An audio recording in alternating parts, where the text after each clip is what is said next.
بسم الله الرحمن الرحيم، والصلاة والسلام على سيدنا رسول الله عليه أفضل الصلاة والسلام. أهلا بكم معايا في مطبخ أم يوسف. النهاردة يا جماعة هنعمل مع بعض سجق الحلة. سجق عملته في الحلة بس بجد طلع خطير بصراحة. أنا أول مرة أعمله كده.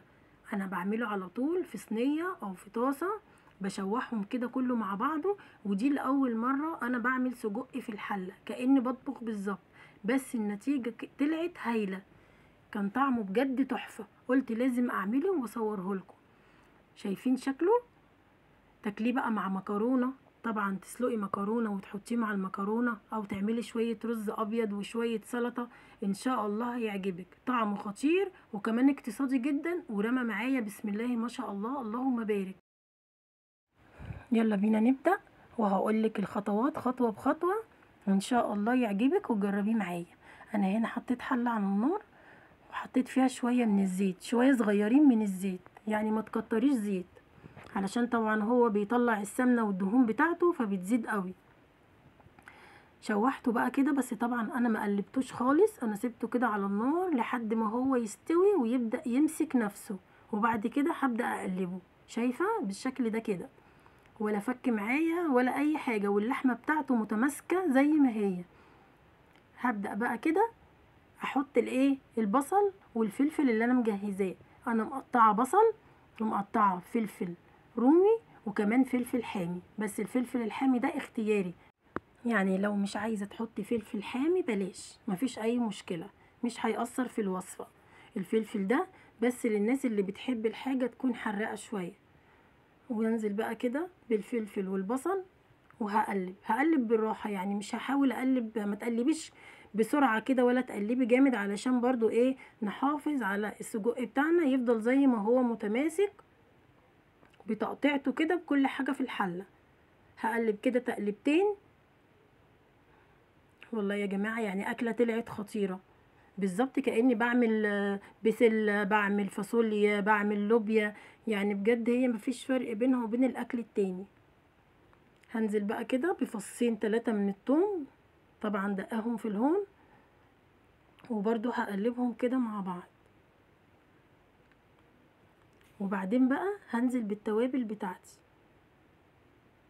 حطيت كمون، وحطيت شوية من الفلفل الاسود، وحطيت شوية من الكزبرة، وطبعا الملح، وشوية من البابريكا.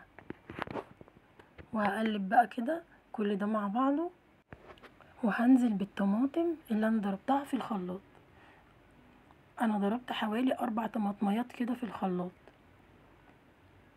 وهنزل كمان بشوية من المية على الطماطم، وهقلب. وبعد ما اقلبها هسيبها بقى كده براحتها لحد ما تتسبك خالص بالشكل ده كده.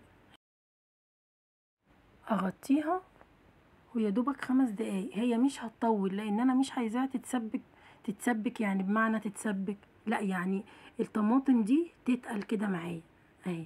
بعد ما غليت شايفين بقى شكلها عامل ازاي بالشكل ده كده. 5 دقايق وهطفي عليها كده، هي جهزت معايا اهي. هبدأ بقى ارفعها من على النار واسيبها لحد ما تهدى. شايفين يا جماعة السجق بتاعي متماسك ازاي، ولا فك مني ولا اللحمة خرجت منه ولا اي حاجة. صدقوني ان شاء الله الطريقة ناجحة وهتعجبكم، وكمان بترمي كتير معايا.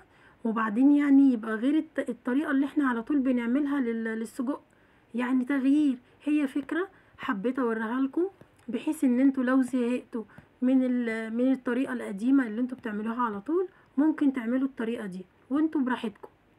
بس هي بجد يعني طريقة تستحق التجربة، لان بجد انا ما كنتش متوقعة ان هي هتطلع معايا بالجمال ده. طلعت بجد طعمها خطير، غير خالص الطريقة العادية بتاعتنا. شايفين؟ وده بقى شكلها بعد ما خلصت معانا وغرفناها في الطبق. زي ما قلتلك قدميها بالشكل اللي يعجبك، تقدميها مع مكرونة، مع رز ابيض. انا النهارده عملتها وعملت جنبها شويه بطاطس محمره، بس مش اكتر من كده. وهعمل كمان طبق سلطه، والحمد لله اللهم بارك. اكله اقتصاديه على قد ايدينا وكمان موفره وما خدتش مننا اي مجهود ولا تعب. البصل والفلفل موجودين عندنا في البيت والتوابل كمان، كل اللي احتاجناه ان احنا جبنا نص كيلو من السجق وبس كده. بتمنى بقى وصفة النهاردة تكون عجبتكم. يا ريت يا حبايبي اللي ما اشتركش في القناة يشترك ويعمل لايك علشان توصله كل وصفاتي.